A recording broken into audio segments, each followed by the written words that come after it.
Girls Talk Time. Hello, guys. Welcome back to the channel Soup and Talk with Ayush. I am Ayush Dalhat, and in today's video, we are going to be doing a Q&A, all things about self-love, self-development, friendship, and all the important questions you guys have. I put up a Q&A on my Instagram story as Ayush Dalhat, so that you guys could ask me questions, and a lot of you did. So this video is a girly coded video. But before we get into the video, make sure to check the description box and click the links below so you can see my newsletter, which I send out weekly, then my Instagram and my TikTok accounts to stay more connected. If you haven't already gotten a drink or a beverage, get that and let's get into the video. Today's video is a bit all over the place. My phone battery is not charged and all. The lighting is bad. There's too much noises outside. And I wanted to film this in the bedroom. The lighting was not given. I just had to settle for this because I wanted it to be a cozy setup, girl to girl chat something. So I just have my laptop over here and I'm going to read out the questions and I'm going to answer them. And don't forget to follow my Instagram account so that you can be able to send questions for the next time I'm going to be doing this. This was meant to be a Valentine's themed video, but I was sick during the week of Valentine's, so it's going to get filmed now. So the first question said, I have a big personality. I am loud, fun, and super expressive, but I keep hearing things like I should tone it down to be more attractive. Should I really change who I am to be taken seriously in relationship? I love that we are starting up with this. The whole reason for this channel is to be able to channel our inner body, right? When I say inner body, I'm not saying you should copy other people's bodies. They are our own inner body. If you are loud, fun, you should be that unapologetically. It doesn't matter what you do. It doesn't matter how you act. The people that are meant to love and cherish you are going to find you and they're going to do that. So trying to change your character or trying to change yourself to fit into a certain persona just to get people to like you, it's going to make you to lead a fake life. So making sure that you are unapologetically yourself is going to help you attract genuine people that are going to be in your life and are going to love you for just who you are. And I'm sick of people trying to tell people, tone it down if you're a loud person, or you should talk more if you're a quiet person. Please, or do this so that people like you. People are still going to like you regardless of how you act. People that are genuine, people that are meant to be in your life. So do not change yourself for anybody. Be yourself unapologetically. Do dress however you want to be, talk however you want to talk. These qualities that you might feel insecure about are the same qualities that other people find admirably. Just because someone doesn't like how you talk or doesn't like how you dress or doesn't like how you act doesn't mean other people do. So be you and be true to yourself. Second question says, I'm in my hidden era, letting go of toxic relationship before you, working on my self-worth and setting boundaries. But how do I stop feeling guilty for cutting people off, especially when they've been in my life for years? So this recently has been on my mind because no matter how tough you want to sound, no matter how, oh, I cut people off, it has still this certain level of guilt. And I just watched a video directly talking about this. So I'm just going to convey what she said in the video. She said that these guilt we're feeling is in the form of good memories that we have of them. So what I want you to do is that pick up the good memories and pick up the bad ones. And sometimes the good memories might weigh the bad one, but at the same time, you have to really calculate, sit down, and process. Do you want to continue living your life, the rest of your life, with this kind of behavior? Are you going to be able to keep accommodating this kind of behavior? If yes, then you might want to look back and see what really made you cut off that person. But if no, then you just have to move on without feeling guilty. It's not easy to automatically stop feeling guilty, but every time you feel guilty, remind yourself of the reason why you cut off that person. And when you say cutting off people, sometimes it doesn't have to have a big fight or a big misunderstanding. Sometimes it can be you guys have outgrown each other, or you guys do not have the same mindset, or you are prioritizing growth and the other person is not prioritizing. Naturally, things like boundaries and other stuff might come up, and you might not want to continue wanting to have this person in this part of your life. So it's okay. Understand that growth happens, life happens. Not everybody is meant to be in your life forever and ever. Know that and have peace. And when you understand that, you make sure you don't have any malicious intent towards that person. Understand that at some point of your life, this person was a very special person to you. And it's okay they are not right now. And it's okay to move on. And it's okay to find genuine people to be in your life. The next question says, I feel like I need closure from my last relationship to fully move on, but my ex isn't giving me that. Is closure even real, or is just something we convince ourselves in it? This is actually deep. So I just recently watched To All the Boys I've Ever Loved. It's a movie, and I really got an idea to write a letter or to write an apology to all the people I've ever been in a relationship with. Not because of anything, but because I've noticed there's a pattern.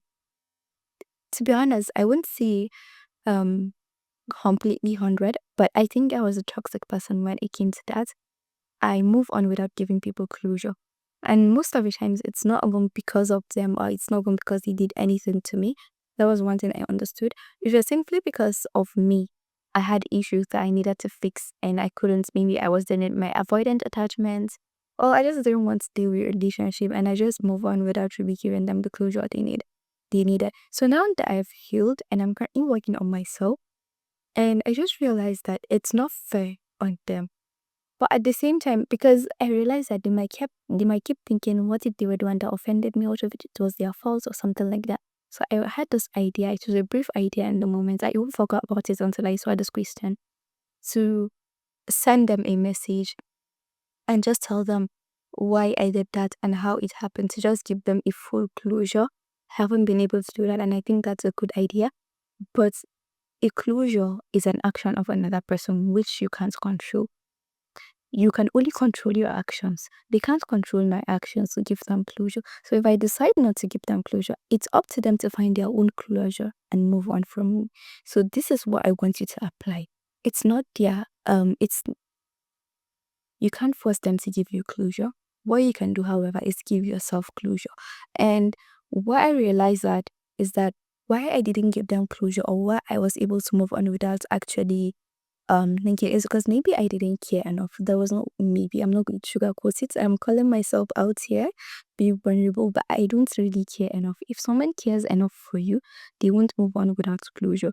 And if they did move on without closure, then that means you were really hurt. And even at that, you would know that you've hurt them. So to get closure from your past relationship, you just need to make yourself understand that these people don't even care enough to give me closure. So why am I here still lingering around?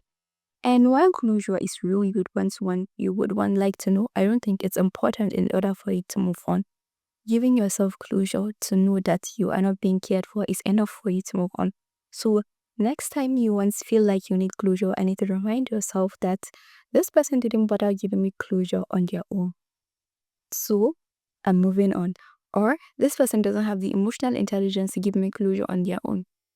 That's on them. They are not on the same level as I am. So I don't think I want to be part of their life either way.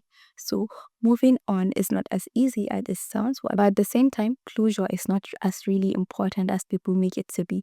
The next question said, I have been watching that girl videos and seeing women live their best lives, but I feel stuck. How do I go from being the girl who watches other glow up to actually becoming that girl? That was why I talked about the menu that I used the Thursday I sent it out. You can click the link in my description box to see. But the main difference, the only one difference, the only one change I made in my life to start living as that girl was to actually start living as that girl. That is actually confusing, but let me explain. I spend my days watching YouTube videos for people going on walks, tidying their spaces, going to gym, and doing all sort of that girl's behavior. And I kept saying, oh, how do I move on from watching and how do I start? And the only thing holding me back then was me. One day I woke up and I decided that if I watch a video and there's someone that's going on a walk and I want to live the same lifestyle as them, I'm going out on a walk. And that was how it started. I actually started doing instead of just watching. I started behaving how they would behave. I mimicked their behaviors and I tried to make habits of that girl become part of my routines. And that actually changed my life. The only way you can start becoming that girl is start behaving like that girl. Watch the videos and try to mimic what is happening in the videos. Behave like them. Stop giving yourself excuses. I don't know. There's just a lot of excuses when you want to do something and it keeps holding you back.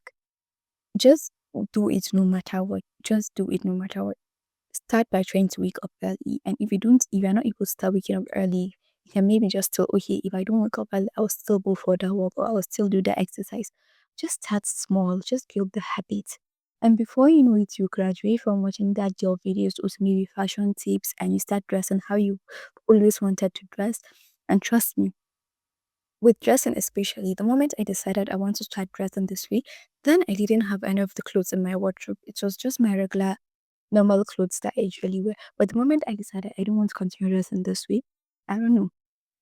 Opportunities came where I was able to like change my clothing. I was able to like buy. It was easy for me to transition because I was thinking, oh, I needed to like change all the clothes in my wardrobe. No, even the clothes I had, I made it look like how I wanted to wear it.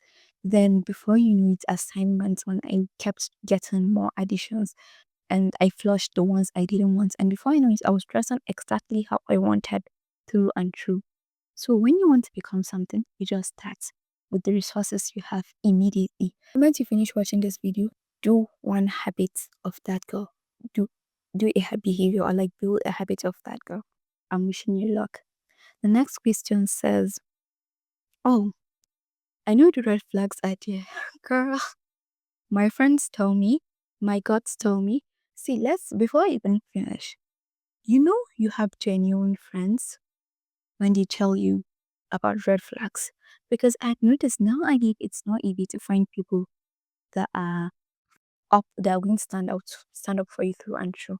While I admit there are other girls that are jealous and all, but you should be able to sense if this person is saying it because they are jealous or if they're just trying to warn you. And usually they do. Trust me, they do because I see a lot of friendship go sideways just because the other friend knows, oh, this person is red flag, and the other person thinks they are jealous. You have to become intentional with who you choose to be your friends so that you understand if this person is saying the truth or not. I personally, if I'm to have a friend right now, I'm going to be very, very trusting with them if I'm to have them because I'm going to be selective when choosing them. I'm not just going to have any random person as my friend. So the reason why I'm being choosy is so that I can trust them completely. If they're telling me this person's a red flag, even if I can see, I'm walking away because my friend saw it and she has my best interest in her heart. So you guys have to be very careful with that. And even if you don't have genuine friends, and even if they're jealous and they manage to snatch that boyfriend that you are scared of them snatching, it's their loss anyways. You are better off without him. Someone that is meant to be snatched is not meant to be with you.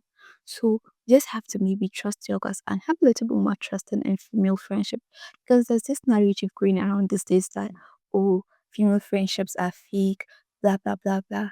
Let me tell you something. We females have this gut feeling. And if you can't feel that gut feeling, people around you would feel it, especially if they're ladies. And if everybody is warning you about something, run. And even if they are lying, you didn't lose anything. And the right person is not going to make your friends or people around you question their behaviors. Anyways, like, let's get back to the question. So, my friends tell me, my guts tell me, but I still find myself making excuses for them. How do I actually walk away when I know I should? See, the thing with red flags, I was having an argument the other time with some people, and we're talking about how I was talking about how I would not even allow myself to get in a relationship with a red flag.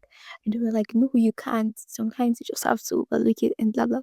And I was like, the reason why I said this, now that I have grown and I've healed and I've really, really worked on myself, I'm very selective with people I allow to come into my life. Look, I can't even remember the last time I had a situationship. It's probably over a year. I can't even remember the last time I engaged someone that had interest in me. And sometimes it's not really because they had this huge red flag or they were working on red flag. I'm currently not desperate to have a relationship. I think that helps. So I'm very selective. If you come to speak to me, okay, you like me, before anything, I am accessing you. I am looking for the red flags. And if I see even one, I am not getting into that relationship. And the reason why I said even one is because the moment there's one, the rest will keep coming out. People easily hide their intention when they are in pursuit of something they want. When it's in the beginning of a relationship, there's just too much love pumping. I don't even concentrate on the normal love bombing, on the regular red flags.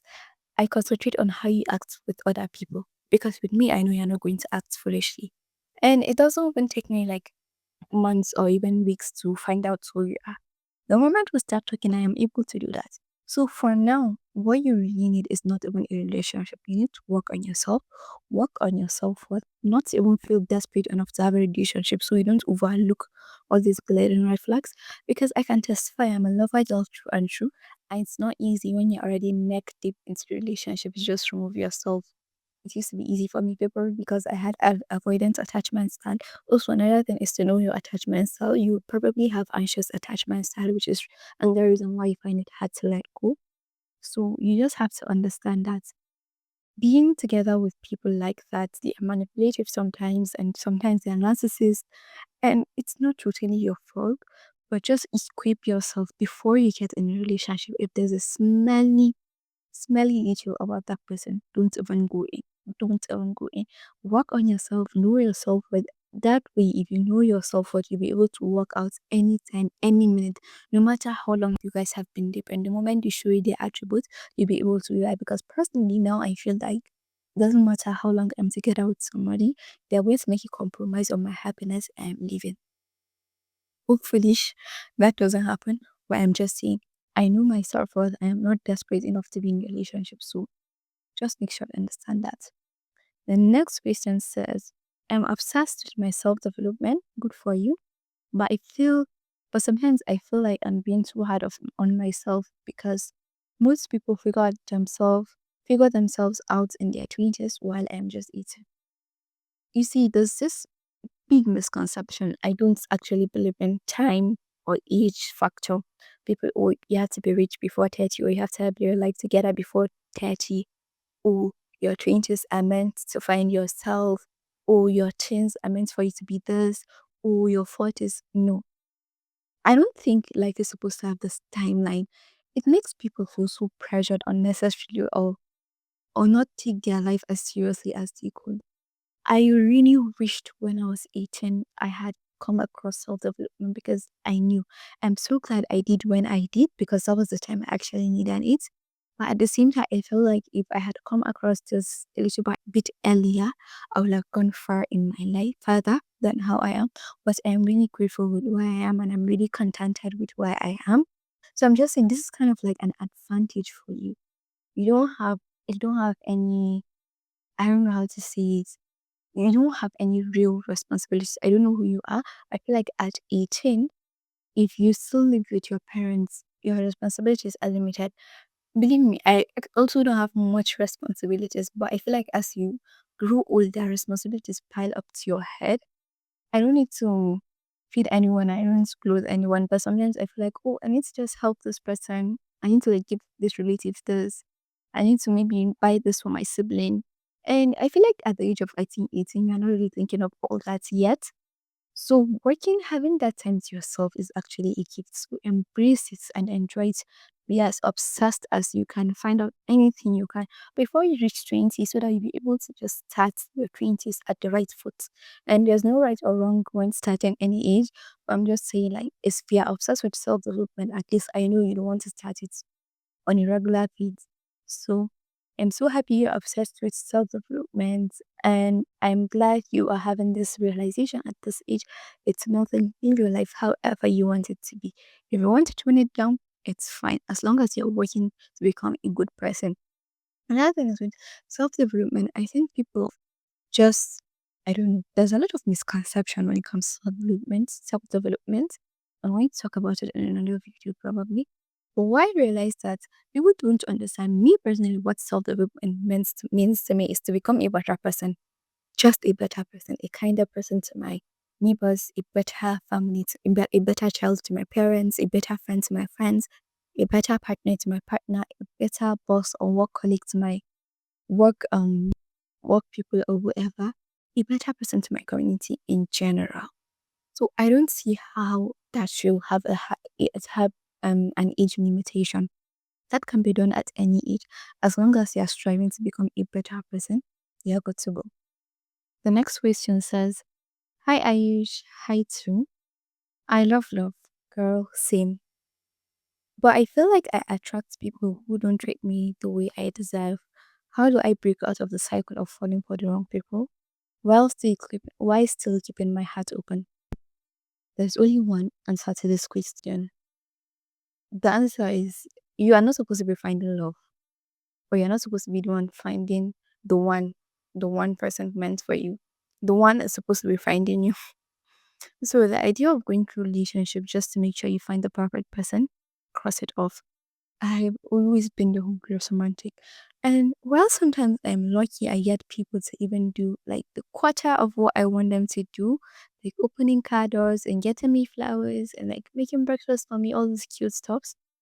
Sometimes I just have to suppress my emotions. Sometimes I just had to suppress it and be like, "Oh, I don't want to be too much. I don't want this sweet their effort. I have still, I still haven't found one person that had treated me how, as a hopeless romantic, I have always hoped to be treated."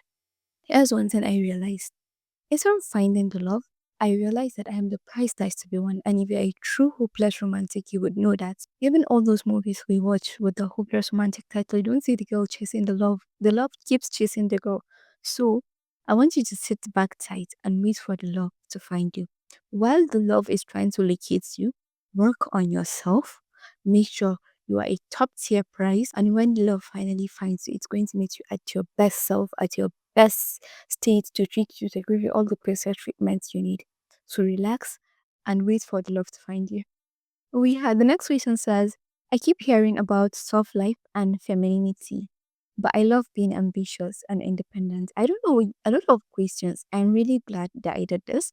Usually my questions has the depth in those questions like that you guys ask. Most of you decided to just send me their notes, picture or screenshot of the notes, which I am in love with. And I kind of relate to almost all the questions, which is why I'm loving this session.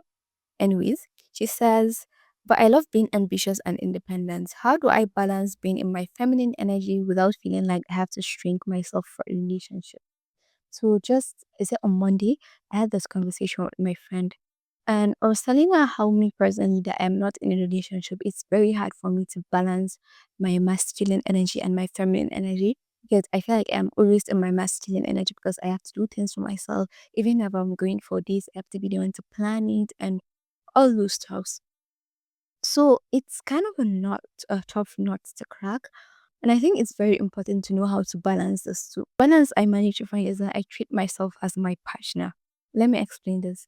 I give myself different days. Let's say from Monday to Friday, I'm in my full masculine energy. Let's even say from Monday to Thursday, honestly. Friday, I try to do not much tasks, just trying to round up the week. In my full masculine energy, hustling, meetings, blah, blah, blah. But from Friday to Sunday, I'm in my feminine energy. So whatever it is I plan on doing, on Friday, Saturday, I plan them between Monday to Thursday. If I'm going out on a date, I plan the date on Thursday. On Thursday. So when I go out or when I'm going out, it's just like, oh, it's already planned and I just have to. This is a trick I find I try to balance. So I do things for my feminine energy. And another thing I found helps balance is self-care. Self-care is very feminine. I know sometimes it's too girly, like I have a pink cup. I have a pink headband.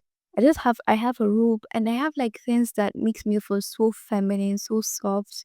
And so even though that's not really my personality, I try to do those things just get me in touch with my femininity. So the next question says, I see people talking about manifesting the perfect partner. Guys, I know I've been promising the video about manifesting. I still haven't found time to sit down and really plan it. Usually, planning takes time, but I'm really passionate about this, and there's just a lot of misconception about this. And I just want to find time and really plan it very well so that I can talk about it. Hopefully, I'll do that very soon. Anyway, she says, I see people talking about manifesting the perfect partner or best friends. But does manifestation actually work when it comes to relationship? How am I sure I'm not manifesting the wrong people? By I don't know. I never had this experience. However, let me see. Yeah. However, I'm a Muslim, so I'm just going to tell what I did. Whenever I am praying or like trying so hard to like I'm praying for a man or like a partner, I don't give the specifics. I just say whatever is the best for me right now, currently, right? Because I've noticed as a human, I'm constantly evolving. And as I'm evolving, I'm learning and unlearning a lot of stuff. So my current brain might not be able to identify my ideal partner, right? So what I do is just pray for what's best for me. And when it comes to manifesting, honestly, I don't think you should manifest a partner when you're not sure of what you want. And when I say when you're not sure of what you want is when you standard assets, but you keep compromising whenever the first person comes in. So what you should try to do is that when you set your standards, make sure it's like that. I think that will help in manifesting someone they actually want. Another thing you should do is practice the writing whatever it is you want, no matter how superficial you want it to be. Because I've seen a lot of people talk about manifesting partners, but there's one thing they always say is that they wrote every single detail about who the person they want to be with. And most of them claim that the person did not take the list off, but they tick most of the list. So that should help you in order to like manifest a correct person. I'm not going to say more on this because I don't have experience. However, I might direct you to some videos. You should go to Tam Carl's page. The username is on our screen. I'm sure she has a video about this. It's going to shed more light on the whole manifestation of partner issue. I've manifested money and jobs, but like no partner yet. Not that yet. The next question says, I've been friends with someone for years, but lately I feel like I'm the only one putting the effort. At what point do you stop trying?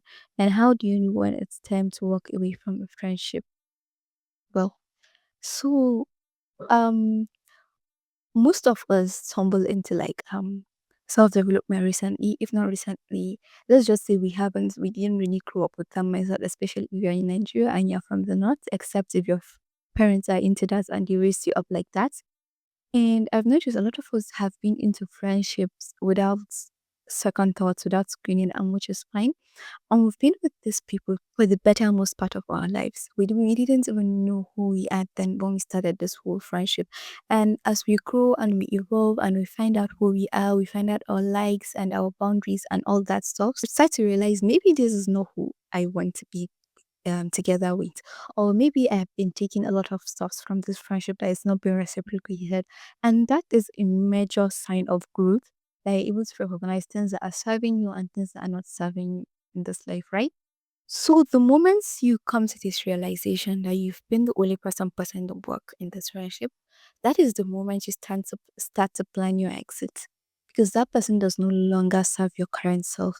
And while there are good memories and this person has been a better part of your life, you have to understand that they are not currently serving your current self and they might just hold you back or keep hurting you because that's how it's always been the friendship. So what we want you to do is that if that friend has a mindset like yours, if you guys goals or like you guys stuffs align, communicate first. Communicate how you feel, communicate what you think has been happening.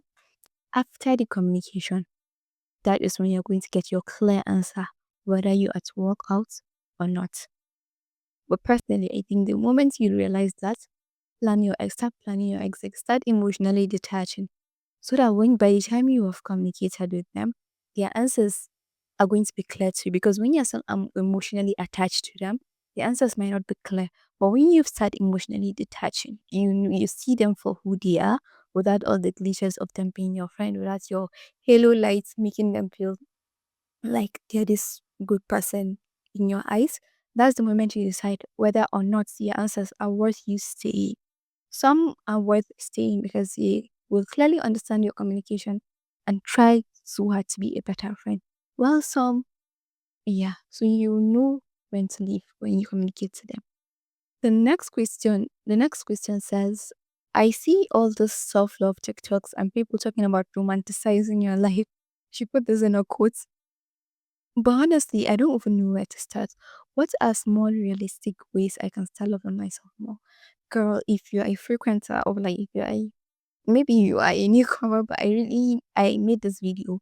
I think my not the last video. I don't think it's the last video. The video before that, I know I spoke about romanticizing your life. So I'm just going to highlight small part of it, and I'm going to put the video on the screen so that you can go back and watch it to gain more insights on this topic. Anyways, so the smallest way you can start romanticizing your life is imagining yourself like you're the main character. Like everything is happening because of you, right? When you're going out and like you dress up, like when the main character wears a nice dress and everybody's looking at her, start thinking yourself as that way. Then another thing is that do things you genuinely find love in doing, and it's going to all fall in place. Don't forget to watch the video and you're going to get more insights on this. The final question says, I have high standards in every part of life: education, career, personal growth. Good for you. But people say I'm too picky when it comes to relationships. Should I lower my standards, or do high standards attract the right person eventually? Here's the thing. The saying the patient dog it's the fattest one is actually true when it comes to that. I don't know. It's sometimes not even about patience, I feel like, especially as someone who has a high standards. It's all about, I don't, let me just say this. Relationship is actually not a priority for me. And the moment I decided that I am okay even if I die single, like sincerely deep to my heart, I I don't even think of relationship honestly. It's the last thing in my mind. While sometimes I'm actively working towards having a good relationship with myself, and in case if a partner comes, I'm going to be secure enough to have a healthy relationship with them. It's not my number one priority. So I think that also helps takes your mind off stuff, to even think that whether you're picky or not, people are always going to say something. People are going to always something. And especially now that we live in a society where people do not have high standards, people literally just get in the relationship with the first person that comes, or with the most eligible person that is available. I don't think people are going to always judge you when it comes to your relationship choices. So just do you.